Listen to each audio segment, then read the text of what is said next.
Ropalidia marginata is an old-world species of paper wasp. It is primitively eusocial, not showing the same bias in brood care seen in other social insects with greater asymmetry in relatedness. The species employs a variety of colony founding strategies, sometimes with single founders and sometimes in groups of variable number. The queen does not use physical dominance to control workers. There is evidence of pheromones being used to suppress other female workers from overtaking queenship.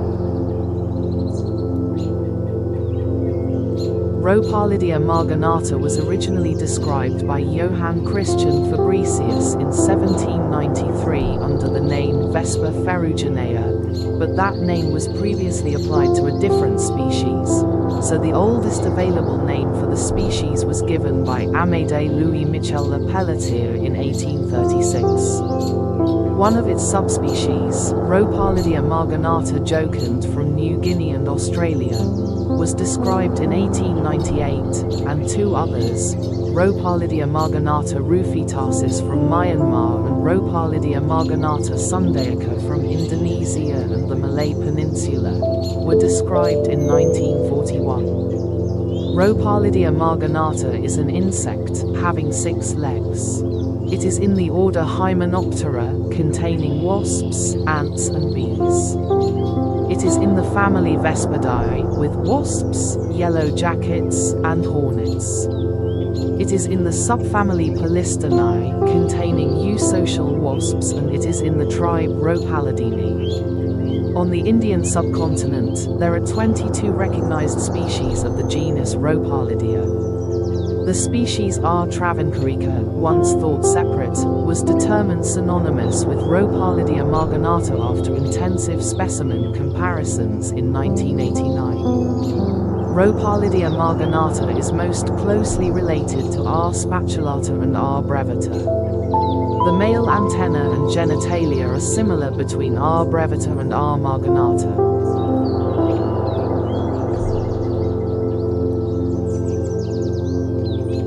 Description: R. marginata are a dark reddish color, slightly lighter than Ropalidia revolutionalis, with yellow spots on some joints and a yellow ring around the lower abdomen. Males differ from females by having a weaker mandible and lacking a stinger. The female workers are not morphologically different from the queen and are more distinguishable by behavior.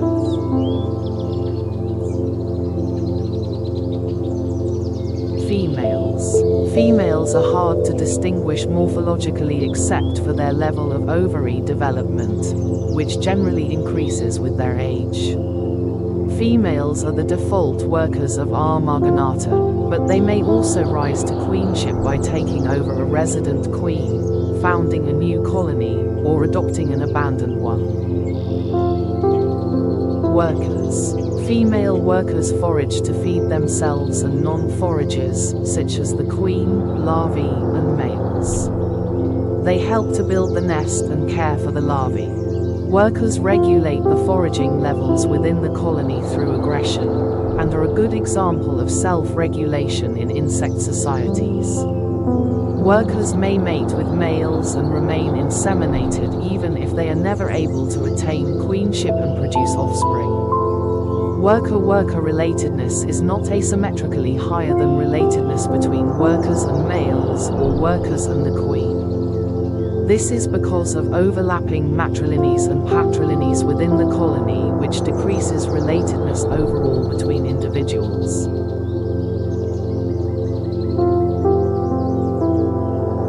Potential queens. When a queen is lost, a worker has the ability to take her place.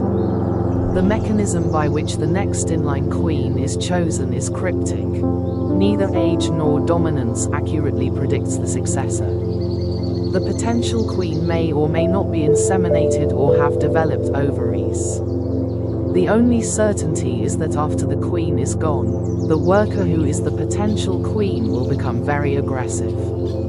The aggressiveness subsides after about 2 days. The potential queen seems to require this heightened aggression in order to boost her own development.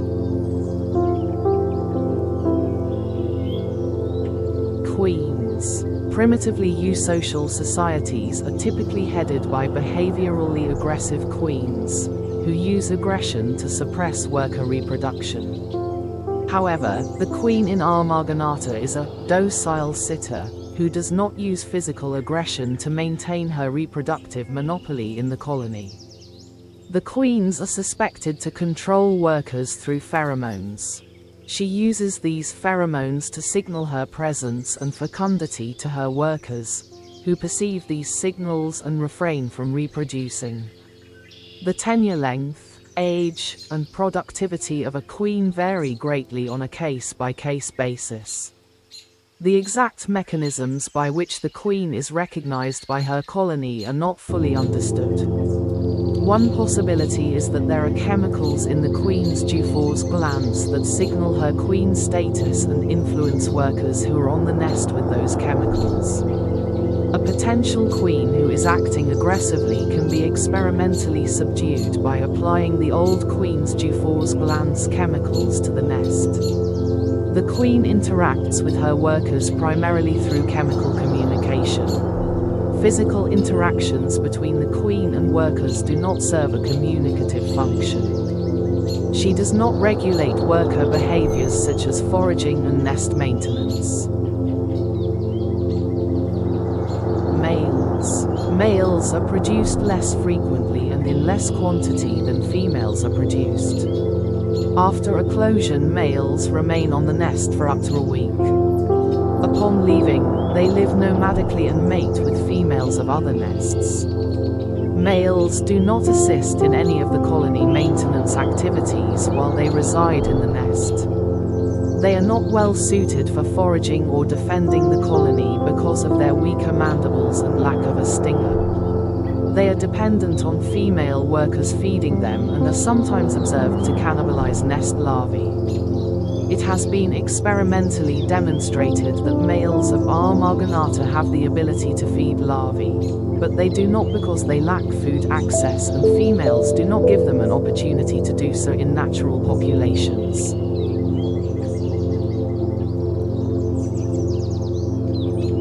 Nests. R. marginata makes gymnodermous nests with up to 500 cells and up to 10 pedicels. The nests are made of paper, which are produced by wasps masticating cellulose and mixing it with saliva.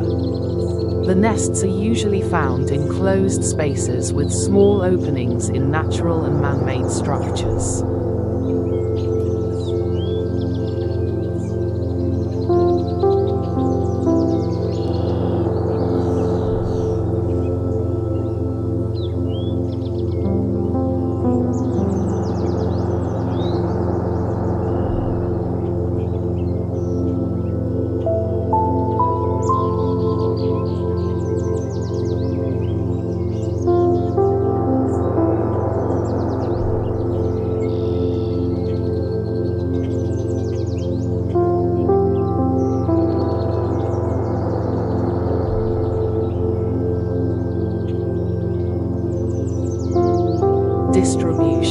The distribution of R. marginata extends as far west as Pakistan and as far east as New Guinea, Queensland, and some eastern Pacific islands.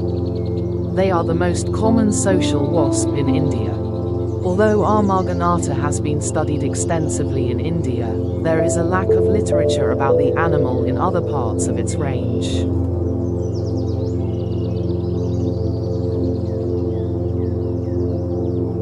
Colony cycle. In India, Ropalidia marginata has an aseasonal, indeterminate and perennial colony cycle, which means that nest initiation starts throughout the year, and nests are active throughout the year. Colonies are started more frequently from May to July when food is abundant and less frequently from December to February when temperatures are colder. Each colony has one reproductive female, a queen, and that position can be taken by adopting an abandoned nest, taking over queenship at an existing nest, or starting a new nest alone or with other foundresses. Brood development. Larvae and eggs. The amount of time it takes for a brood to fully develop is highly variable and is complicated by occurrences of nest cannibalism, which is often undetected as replacement eggs appear. Males leave the nest 2 to 7 days after eclosion. Tenure on the nest for a worker female is more variable. Their residence time ranges from 1 to 60 days.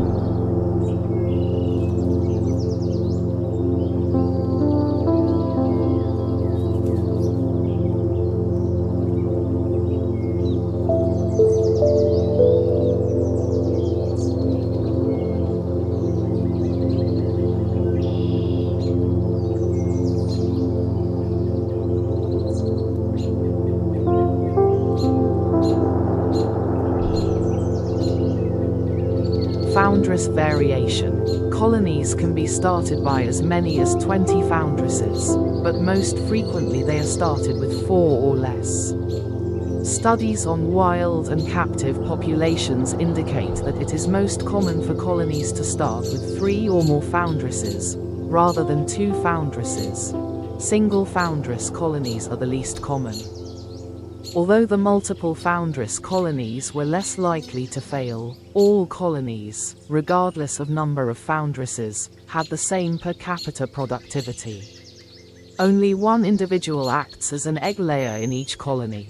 Single foundress colonies. If there is only a single foundress, she will work alone to build the nest and care for larvae until they reach adulthood. The adult offspring will help her rear future broods. Single foundresses produce much less offspring, average of 2, than the queen of a multiple foundress colony, and in many cases a single foundress colony fails before any of the brood reach adulthood. Multiple foundress colonies. Of the females in multiple foundress colonies, only one takes the role of queen and is the sole egg layer. The others work on the nest and care for the brood. Multiple foundress colonies do not have a greater per capita production rate but do have greater productivity overall compared to single foundress colonies. It is suspected that competing interests of taking care of the queen's brood, indirect fitness, and seeking queenship and the chance to reproduce, individual fitness, prevent the efficiency that would lead to higher productivity in multi-foundress groups. Colonies with more than one founder are more likely to survive overall, which may be why individuals migrate into them more frequently than starting single foundress colonies, even when the chances of taking over the role of queen are lower.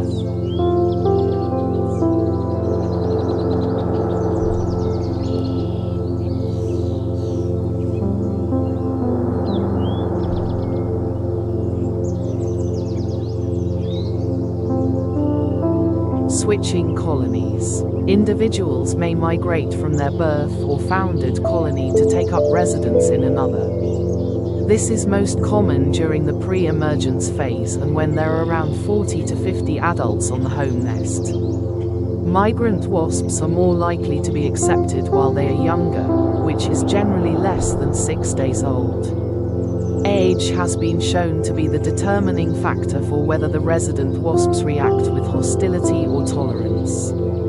Age might be an indicator of ovarian development, reproductive threat, or of other important qualities such as plasticity for role specialization. Multiple foundress colonies are preferentially selected by migrant wasps, despite the fact that individuals are more successful at becoming a queen in a single foundress colony.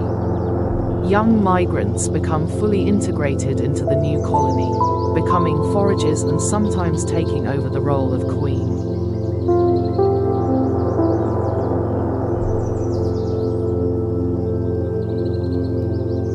Colony adoption. In some cases, all adult wasps will be absent from a nest when a migrant finds it.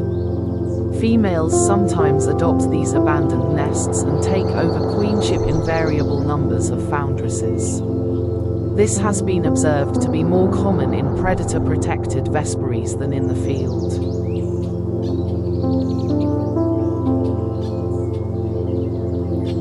Behavior. Larval feeding. Females feed larvae by masticating acquired solid food for 3 to 4 minutes before feeding it to the larvae. She feeds about 2 larvae the solid food and then grooms herself. Then she feeds 6 larvae with a liquid of regurgitated food and grooms herself again. Females also engage in behaviors such as fanning wings, antennal drumming, and body jerks, which are sometimes synchronous between many females. These behaviors are expected to be related to adult, larval communication. Female feeding behavior is more complicated than that of males, who do not use liquid food or this set of behaviors.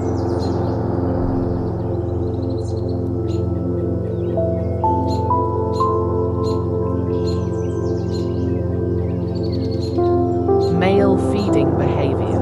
Males have been experimentally shown to be capable of deliberately delivering food to larvae when females are absent and food surplus is available. Males feed the larvae with the same proportion of individuals as females.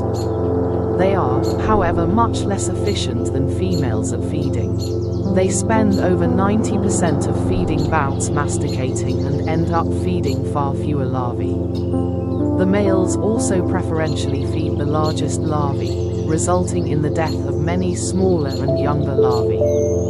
It was only possible to observe this behavior by removing all females from a nest and hand-feeding the males, as the males cannot forage on their own and have no opportunity to care for larvae if females occupy this role. While males are typically not responsible for feeding larvae in naturally occurring populations, they are capable of doing so.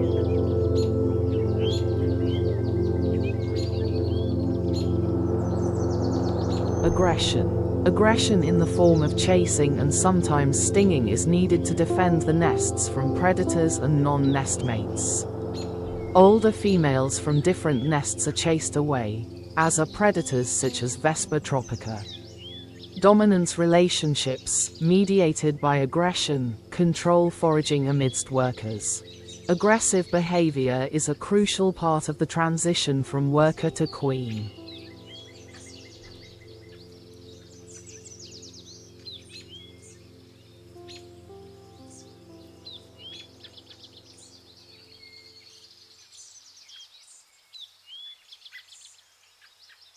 Dominance. Behaviorally dominant queens are standard among other primitively eusocial wasps, but in R. marginata, it is the workers who engage in subordinate dominant behavior. Among the workers, the dominance hierarchy does not relate to reproductive competition or accurately predict individuals to take over queenship.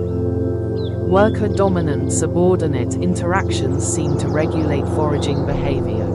This is supported by the fact that dominance is received more by foragers and that frequency of received dominance correlates with foraging rate. It has been experimentally shown that dominance frequency is related with hunger of the colony, suggesting that dominance interactions are a system of peer regulation to support the survival of the colony.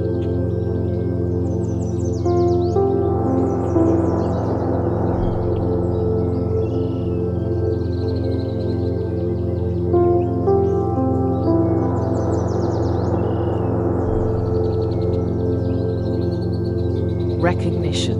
Nestmates act tolerantly towards their fellow nestmates, which can still be recognized after days of isolation. Ropalidia marginata can distinguish nestmates from non-nestmates, and react aggressively to non-nestmates that are older, while younger foreigners may be accepted into the colony. Discriminating nestmates from non-nestmates is dependent on acquiring and encountering odors from the nest post-eclosion. Individuals removed from a nest before eclosion will not recognize or be recognized by members of that nest. There is no indication that there is any recognition based on genetic relatedness.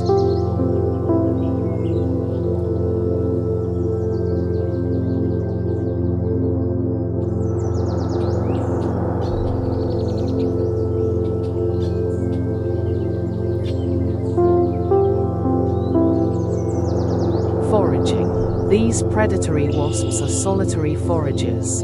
That means each forager finds the prey, kills it and brings that back to the nest all alone. Foragers typically forage within about 300 to 700 meters from their nests, though if food is scarce, they can travel up to about 1.5 kilometers from their nest. With experience, they acquire a vivid familiarity with their foraging range. They perhaps remember the sites from where they have collected food previously. Such familiarity with the foraging landscape eventually helps them to reduce their search for food.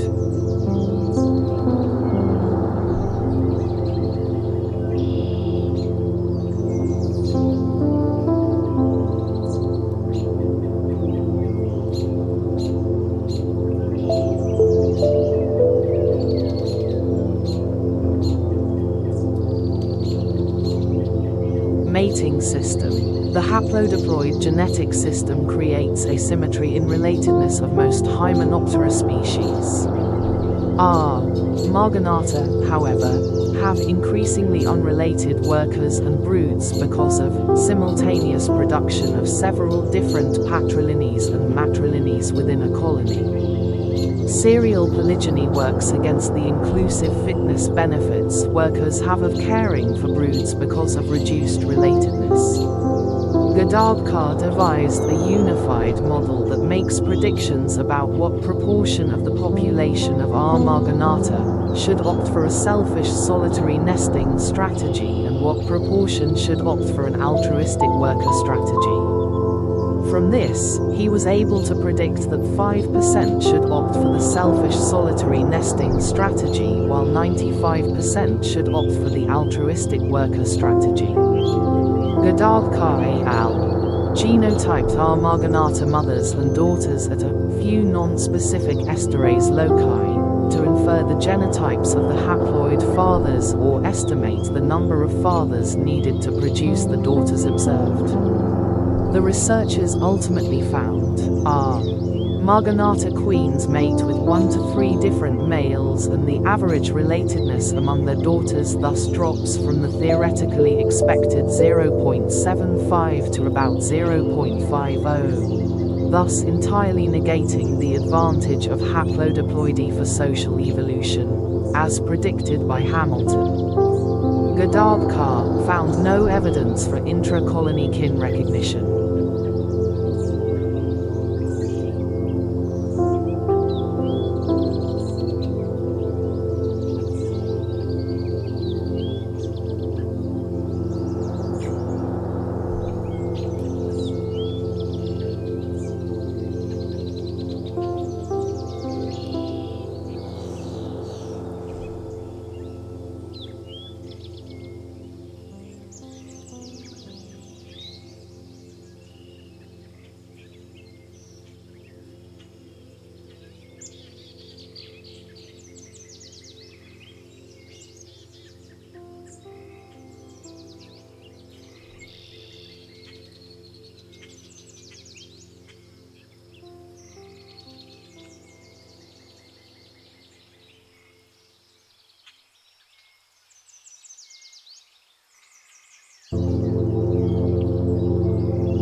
breeding, most taxa recognize kin and do not consider them in mate selection.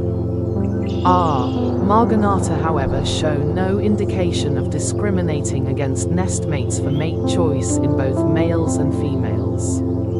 Because males disperse and live nomadically after leaving the nest and breeding does not occur on the nest, inbreeding is relatively unlikely in this species even without the anti-incest behavior. Body size is arbitrary in mate choice for both males and females of this species.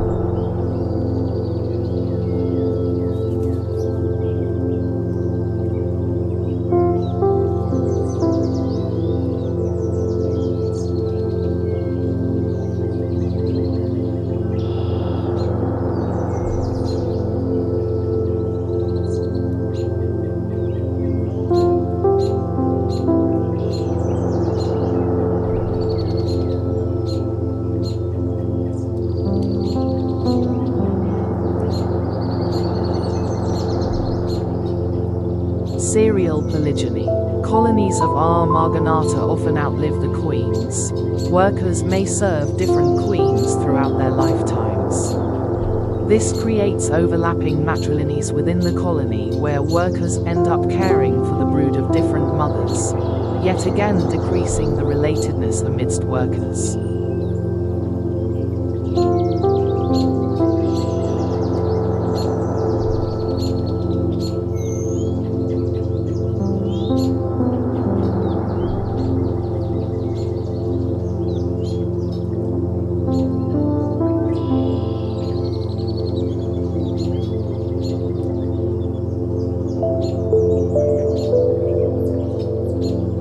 Ropalidia marginata truly stands out among eusocial insects. Their queen's low aggression leadership style flips the usual narrative. Rather than ruling by force, she likely relies on pheromonal signals to assert her status.